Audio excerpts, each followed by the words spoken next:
Hello दोस्तों, आपका बहुत बहुत स्वागत है मेरे यूट्यूब चैनल में। तो आज हम लोग देखने वाले हैं बीए, बीएससी, बीकॉम आधार पाठ्यक्रम 2, जिसमें कि महिला सशक्तिकरण एवं उद्यमिता विकास शामिल है। यह एक मॉडल पेपर है जो कि एसकेएन पीजी कॉलेज मऊगन के अंतर्गत हुआ है। तो आइए वीडियो शुरू करते हैं। जैसा कि आप देख पा रहे होंगे, पार्ट फर्स्ट में उद्यमिता विकास और पार्ट सेकंड में महिला सशक्तिकरण दिया गया है। इसमें ये फर्स्ट पेज है, पेपर का महत्वपूर्ण निर्देश दिए गए हैं। आइए शुरू करते हैं। यह पार्ट फर्स्ट जिसमें कि उद्यमिता विकास दिया गया है। पहला क्वेश्चन पूछा गया था, उद्यमी हो सकता है। इसका सही ऑप्शन हो जाएगा ऑप्शन नंबर 4, उपरोक्त सभी, यानी कि एक उद्योगपति, एक व्यापारी और एक व्यवसायी, ये सभी एक उद्यमी हो सकते हैं। अगला प्रश्न है प्रश्न क्रमांक 2, एक व्यक्ति उद्यमी होता है। ऑप्शन नंबर सी सही हो जाएगा, जन्मजात और निर्मित। अगला प्रश्न है परियोजना प्रतिवेदन सारांश है। ऑप्शन नंबर डी सही हो जाएगा, ये सभी, यानी कि तथ्यों का, सूचनाओं का एवं विश्लेषण का। अगला प्रश्न क्रमांक 4, अगर आप इंग्लिश मीडियम से हैं तो इंग्लिश का भी पोर्शन आप देख सकते हैं। प्रश्न क्रमांक 4 का सही उत्तर हो जाएगा उत्तर नंबर डी, यानी कि सहकारी संगठन। अगला प्रश्न है सहकारी संगठन में मतदाता का अधिकार निश्चित होता है। इसका सही आंसर हो जाएगा ऑप्शन नंबर 3, यानी कि एक सदस्य एक मत। ये प्रश्न आप देख सकते हैं प्रश्न क्रमांक 5। अगला प्रश्न है प्रश्न क्रमांक 6, भारत में सबसे अधिक लोकप्रिय व्यावसायिक संगठन का प्रारूप है। तो ऑप्शन ए सही हो जाएगा, एकल व्यापारी, यानी कि सोल ट्रेड। अगला प्रश्न है उत्पादन का आशय बिंदु बिंदु को निर्मित महत्व में बदलने की प्रक्रिया है। तो ऑप्शन नंबर ए सही हो जाएगा, कच्चे माल।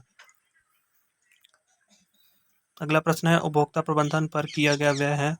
ऑप्शन नंबर ए, धन का विनियोजन, इन्वेस्टमेंट ऑफ मनी। अगला प्रश्न है प्रश्न क्रमांक 9। दोस्तों, एक दो प्रश्न में मेरे को डाउट है, अगर आपको उसका सही आंसर पता होगा तो कमेंट बॉक्स पे बताइएगा। 9वां प्रश्न आप देख सकते हैं, जिला उद्योग केंद्रों की स्थापना में की गई। ऑप्शन नंबर ए सही हो जाएगा 1977। हालांकि की गई थी 1978 में, लेकिन सटीक आंसर यही मान सकते हो कि 1977 हो सकता है।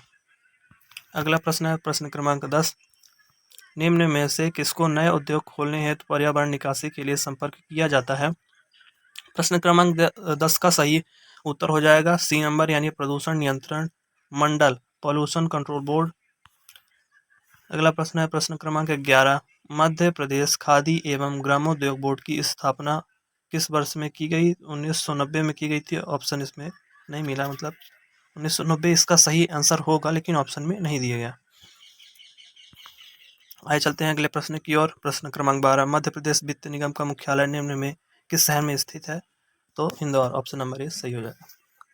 अगला प्रश्न है 13, अनुसूचित बैंकों के कार्य हैं उपरोक्त सभी, यानी निक्षेप स्वीकार करना, ऋण प्रदान करना, एजेंसी संबंधी कार्य, तीनों। प्रश्न क्रमांक 14, ग्राम्य योजना अंतर्गत निम्न में से किसे चयन हेतु प्राथमिकता दी जाती है। उपरोक्त सभी, ऑप्शन नंबर डी। अगला प्रश्न है प्रश्न क्रमांक 15, रानी दुर्गावती योजना कब से प्रारंभ की गई है। तो ऑप्शन नंबर सी सही हो जाएगा, 1 अप्रैल 2004। अगला प्रश्न 16, निम्न में से कौन खादी और ग्रामोद्योग आयोग के उद्देश्य हैं। ऑप्शन नंबर डी सही हो जाएगा, उपरोक्त सभी। अगला प्रश्न प्रश्न क्रमांक 17, राष्ट्रीय सूक्ष्म लघु और मध्यम उद्यम बोर्ड की बैठक हर वर्ष महीने में एक बार होती है, मतलब 6 महीने में एक बार बैठक होती है, इसलिए ऑप्शन नंबर ए सही हो जाएगा। अगला प्रश्न है प्रश्न क्रमांक 18, हेल्पलाइन उद्यमी निम्न के लिए है। तो ये ऑप्शन नंबर ए सही हो जाएगा, सूक्ष्म लघु और मध्यम उद्यम। इसमें इसको शॉर्ट में MSME भी बोला जाता है।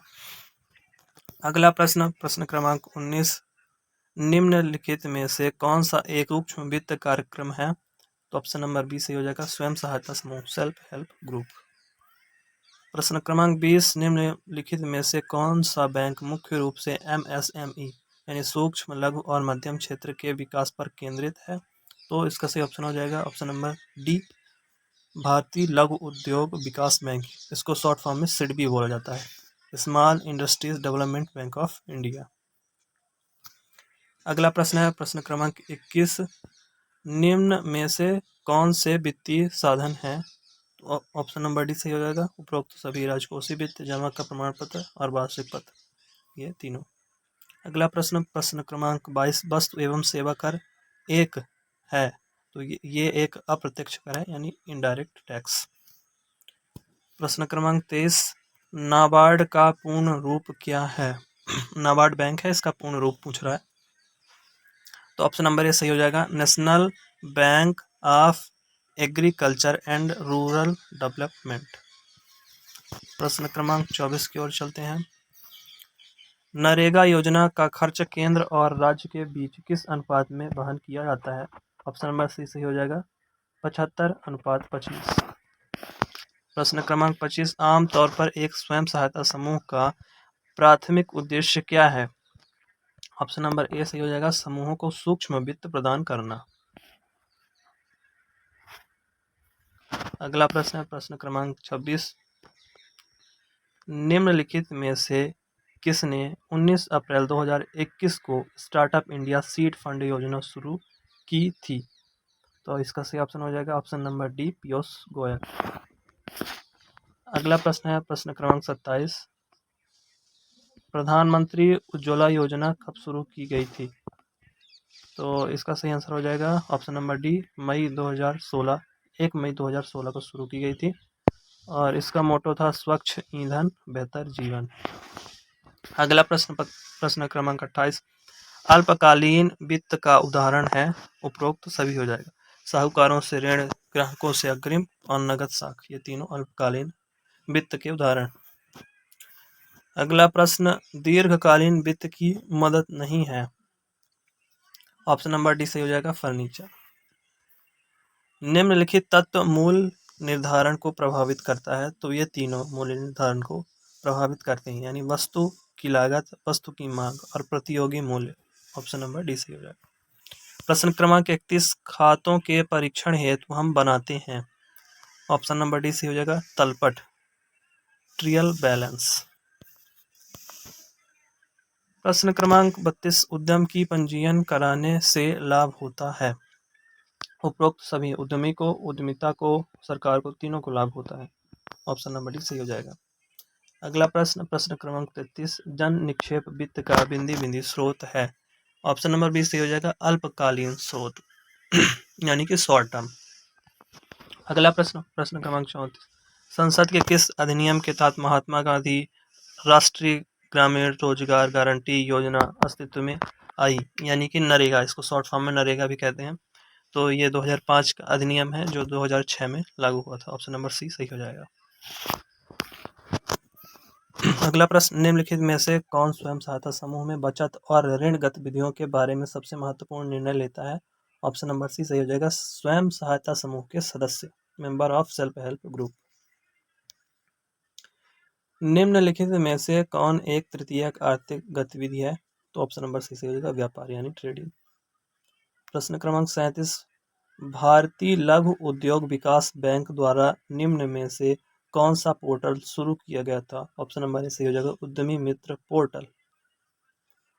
अगला प्रश्न, निम्नलिखित में से किसे ग्राम उद्योग नहीं माना जाता? ऑप्शन नंबर डी सही हो जाएगा, उर्वरक यानी फर्टिलाइजर्स। अगला प्रश्न, भारतीय प्रतिभूति और विनिमय बोर्ड कब अस्तित्व में आया? ऑप्शन नंबर ए सही हो जाएगा, 1988, 12 अप्रैल 1988। अगला प्रश्न, भूमि विकास बैंकों द्वारा दिया जाने वाला ऋण के लिए होता है, मतलब अल्पकालीन होता है, मध्यकालीन या दीर्घकालीन? तो ऑप्शन नंबर सी सही हो जाएगा, दीर्घकालीन। अगला प्रश्न क्रमांक 41, व्यवसाय का कुशलता पूर्वक संचालन उद्देश्य है, तो इसका सही आंसर मुझे मिल नहीं पाया, अगर आपको पता होगा तो कमेंट बॉक्स में बता दीजिएगा।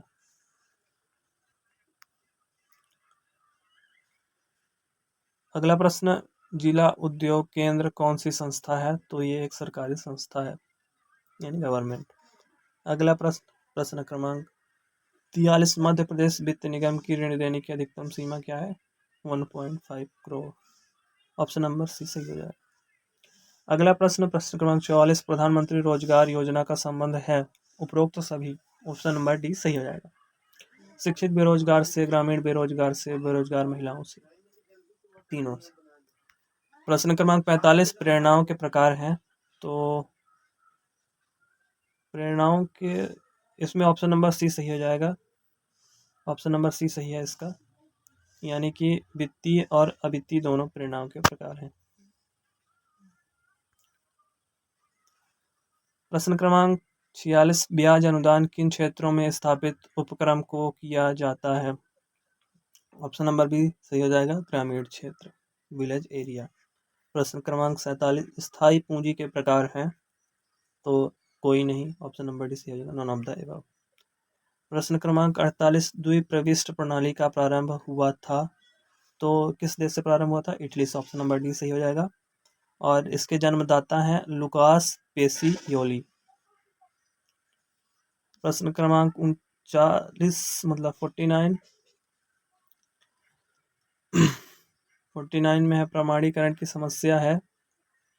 तो इसका मैंने ऑप्शन सर्च किया लेकिन सही ऑप्शन मिला नहीं। और चलते हैं अगले प्रश्न की ओर। प्रश्न क्रमांक 50 अनुज्ञा यानी लाइसेंस की सबसे अधिक आवश्यकता कब होती है? तो इसका सही ऑप्शन हो जाएगा उपरोक्त सभी, यानी ऑप्शन नंबर डी सही हो जाएगा। अगला पार्ट यानी पार्ट बी महिला सशक्तिकरण का आपको हमारी प्लेलिस्ट में मिल जाएगा या वीडियो के डिस्क्रिप्शन में मिल जाएगा। Thank you for watching the video. जय हिंद।